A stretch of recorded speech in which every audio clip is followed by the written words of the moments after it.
जय बाबा बैद्यनाथ, हर हर महादेव। आज मैं आपको महादेव जी के विश्व प्रसिद्ध 12 ज्योतिर्लिंगों में से एक बाबा बैद्यनाथ जी के दर्शन और यात्रा की संपूर्ण जानकारी देने वाली हूँ। हेलो फ्रेंड्स, आप सबको हमारे चैनल पर स्वागत है। कहते हैं जब तक बाबा का बुलावा ना आए तब तक आप 12 ज्योतिर्लिंग नहीं देख सकते।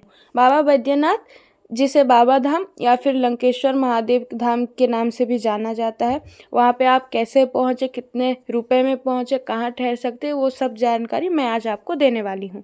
तो चलिए शुरू करते हैं। बाबा धाम जाने के लिए आपको जासीदी जंक्शन के लिए ट्रेन की डायरेक्ट टिकट लेनी है। हमने हमारी यात्रा शुरू की संबलपुर से, जो कि सुबह 9:20 को संबलपुर से ट्रेन निकल जाती है। आप अगर बलांगीर, झारसुगड़ा या फिर आसपास के ज़िले से हैं तो आप चाहे तो यहाँ से भी जा सकते हैं या फिर पास के रेलवे स्टेशन से मोरिया एक्सप्रेस में जा सकते हैं। इस ट्रेन में फूड सप्लाई भी है और साथ ही कम प्राइस में आप इसमें ट्रैवल कर सकते हैं। हमने 3rd AC की टिकट ली थी, जिसका प्राइस हमें तकरीबन एक पर्सन को पड़ा 970 रुपये।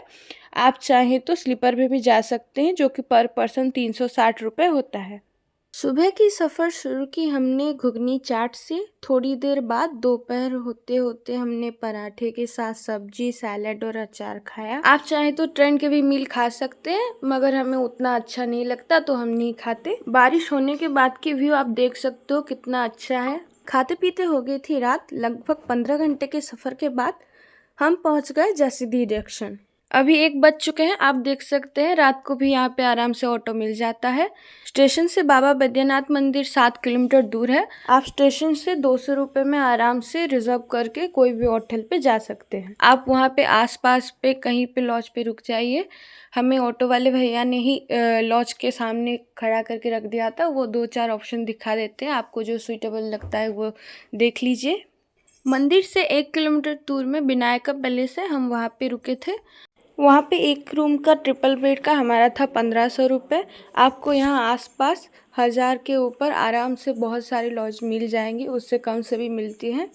आप देख सकते हो टीवी भी है, आपको देखना है तो देखो। हम लेट आए थे तो हमने सो लिया। आप चाहे तो AC का भी ले सकते हैं, हमने नॉन AC का लिया था। साथ ही अटैच बाथरूम है। यहाँ पे गर्म पानी, ठंडा पानी दोनों आ जाता है। हम सुबह 4 बजे उठ गए थे। स्नान करके हम निकल गए बाबा के दर्शन करने। आप चाहें तो 1 किलोमीटर यहाँ से पैदल भी चल के जा सकते हैं। हमने 50 रुपये का ऑटो ले लिया, जो कि पूरे के पूरे मंदिर के सामने आपको ला के रख देगा। मंदिर के बाहर आप देख सकते हैं दोनों साइड पे बाज़ार लगा हुआ है। आप चाहें तो यहाँ से कहीं से भी प्रसाद ले जा सकते हैं। हमने 100 का एक पेड़े का डब्बा लिया। यहाँ पे हमें एक पंडित जी भी मिल गए। मंदिर के प्रांगण में आप फूल, बेलपत्र, गंगाजल सब कुछ ले सकते हैं। पंडित जी ने हमारे गंगाजल के साथ हमें संकल्प कराया, क्योंकि उसके बिना पूजा संपन्न नहीं होती। उसके बाद हम चले लाइन में लगने। जनरल की लाइन बहुत ही ज़्यादा लंबी थी, क्योंकि हम बस श्रावण के कुछ ही दिन पहले गए थे। जनरल की लाइन सुबह के 4 बजे से शुरू हो जाती है। हमने भीड़ देख के सोचा कि हम VIP में चले जाएंगे। VIP में 300 रुपये का एक टोकन लगता है एक पर्सन को। वो सुबह के 8 बजे से शुरू होता है। तो हम यहाँ पे थोड़ी देर के लिए रुक गए। ये मंदिर के अंदर ही आप देख सकते हैं, यहाँ पे एक कार्यालय है, उसके पास ही VIP की लाइन शुरू होती है। वहाँ पे हमने 8 बजे के बाद अंदर जाना शुरू किया, टोकन लिया। उसके बाद हम अंदर गए। आप देख सकते हैं बाहर वो है जनरल की लाइन और हम है VIP लाइन में। अभी से ही कावड़ बोलबम यात्रा के लिए लोग आ चुके हैं। आप ऑफ टाइम पे आइएगा, क्योंकि ऑफ सीजन पे थोड़ा सा भीड़ कम रहता है। हम VIP लाइन पे हैं, देख सकते हैं यहाँ पे कितनी ही आराम से हम जा रहे हैं। जनरल पे आपको 2-3 घंटा वेट करना पड़ेगा, इतना ही फ़र्क है। और अंदर गर्भगृह में जाने के समय VIP और जो है हमारे जनरल के लाइन, दोनों को मेरे पहले ही मिक्स हो जाती हैं। यहाँ पे फ़ोन अलाउड है, आप आराम से वीडियो कर सकते हैं। आप सामने देख सकते हैं बाबा बैद्यनाथ के मंदिर और साइड में बहुत सारे मंदिर है। साथ ही माता सती का शक्तिपीठ है। यहाँ पे माता सती का हृदय गिरा था, इसलिए इसे हृदय पीठ के रूप में भी जाना जाता है। गर्भगृह के अंदर आपको कोई VIP जनरल कुछ नहीं है, सब लोग एक ही साथ जाते हैं, तो वहाँ पे थोड़ी भीड़ ज़्यादा हो जाती है। हम जब गए थे तब गर्भगृह के अंदर प्रवेश था। जल भी अर्पण कर सकते हैं, स्पर्श दर्शन भी आप कर सकते हैं। उसके बाद हम गए शक्तिपीठ माता के दर्शन करने, और साइड में बहुत सारे मंदिर भी हैं प्रांगण के अंदर ही। आप सारे मंदिर को ज़रूर दर्शन कीजिए। बारिश हो रही थी इसलिए मैं बाकी मंदिर को वीडियो नहीं कर पाई। ये एक ऐसा ज्योतिर्लिंग है जहाँ पे बाबा भोलेनाथ और माता के शक्तिपीठ इतने पास एक ही जगह पे स्थित है।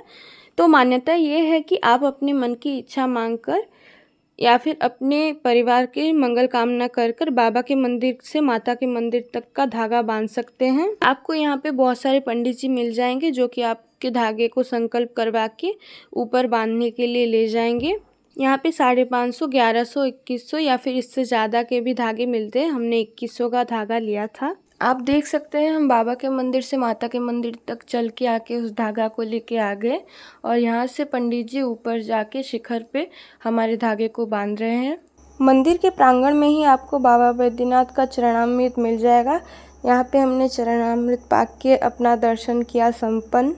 यहाँ पे मंदिर के बाद बहुत सारी दुकानें खुल गई है, आप जो चाहे वो खा सकते हैं। हम लॉज पे आके फिर 1 घंटा रेस्ट करने के बाद फिर निकल गए बासुकीनाथ मंदिर के दर्शन के लिए। यहाँ पे आप ऑटो रिजर्व करके ले जा सकते हैं 3 या 4 जगह, जो कि है बासुकीनाथ मंदिर, नौलखा मंदिर, तपोवन और त्रिकुट मंदिर। बाबा बैद्यनाथ और माता और बाकी सारे मंदिरों के दर्शन के बाद हम चले गए बासुकीनाथ मंदिर के दर्शन के लिए।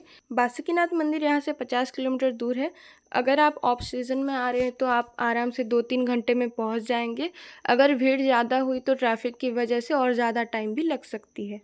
तपोवन और त्रिकुट पहाड़, इसके लिए आपको 1000 पड़ जाता है या फिर ज़्यादा भी लेते हैं। हम निकल गए बासुकीनाथ के लिए। बासुकीनाथ मंदिर में इतनी भीड़ नहीं रहती, मगर ये बोला जाता है कि अगर आप बासुकीनाथ मंदिर ना दर्शन करें तो बैद्यनाथ बाबा के दर्शन पूरे माने नहीं जाते हैं। यहाँ पे भी आप जल संकल्प करवा के गर्भगृह में जल अर्पण कर सकते हैं। साथ ही पार्ट्स में बहुत सारे मंदिर है, ये भी आप दर्शन कर लीजिए। यहाँ पे हम जनरली नॉर्मल लाइन पे ही गए क्योंकि यहाँ पे ज़्यादा भीड़ नहीं होती। आप आराम से आधे घंटे में जनरल लाइन में भी जाके दर्शन कर सकते हैं। पंडित जी बहुत सारे मिलते हैं यहाँ पे जो कहते हैं VIP में लेके दिखा देंगे, मगर आपको वहीं से जनरल लाइन में से ही लेके जाते हैं, तो आप बिना VIP में भी आराम से दर्शन कर सकते हैं। हमने यहाँ पे एक आरती करी। ये आरती कर्पूर आरती थी, तो 10 से 20 रुपए ही लेते हैं, ज़्यादा नहीं लेते। आप यहाँ पे आराम से आरती करने के बाद बाहर प्रांगण में बहुत सारी चीज़ खाने के लिए है और बहुत बड़ा बाज़ार भी है, आप देख के घूम के आ सकते हैं। उसके बाद हम आ गए वापस। तपोवन और त्रिकुट पहाड़ जाने के लिए हमारे पास टाइम नहीं था क्योंकि हमने शाम का ही टिकट करवा रखा था ट्रेन का, तो वो दोनों नहीं गए और आ गए वापस लॉज में। होटल से ऑटो 200 रुपये रिज़र्व करके हम आ गए स्टेशन के लिए और हम चले हमारे घर वापस। स्टेशन के पास से ही हमने रात के लिए कुछ ले लिया जो कि हम ट्रेन में खाने वाले थे। यहाँ से हमें डायरेक्ट ट्रेन नहीं मिला था, तो हम 2 स्टॉपेज करके जाने वाले थे, जासीडीह से हाटिया और हाटिया से संबलपुर। सुबह 5:30 को हम पहुँच गए हाटिया रेलवे स्टेशन में। पास ही में एक गली में है नाश्ते का, आप कुछ भी खा सकते हो, यहाँ पे आप फ्रेश भी हो सकते हो। फ्रेश होके चले हम कुछ नाश्ता खाने। यहाँ पे आप कचौड़ी, पूड़ी कुछ भी खा सकते हो, बहुत कुछ मिलता है। उसके बाद हम आ गए स्टेशन वापस। स्टेशन के अंदर ही आप देख सकते हैं यहाँ पे एक बहुत प्यारा 3D लुक का स्टेशन का एक मैप टाइप का है जो कि बहुत ही अच्छा लग रहा था। यहाँ पे आसपास क्या क्या है इसमें सब कुछ दिखा रखा था। उसके बाद हम चले स्टेशन के अंदर। हम रथ यात्रा के 2 या 3 दिन पहले ही गए थे, तो यहाँ पे बहुत बड़ा मेला 2 दिन का लगता है, तो आप देख सकते हैं यहाँ पे बहुत सारे लेडीज़ अपने फल की टोकरी या फिर जो सामान मेले में लगेगा वो सब ट्रेन से लाके भाग रही है। देख सकते हैं इतने सारे फल की टोकरी आ रही है। उसके बाद 3 या 4 घंटे के बाद हमारी फिर से ट्रेन थी हाटिया से लेके संबलपुर तक।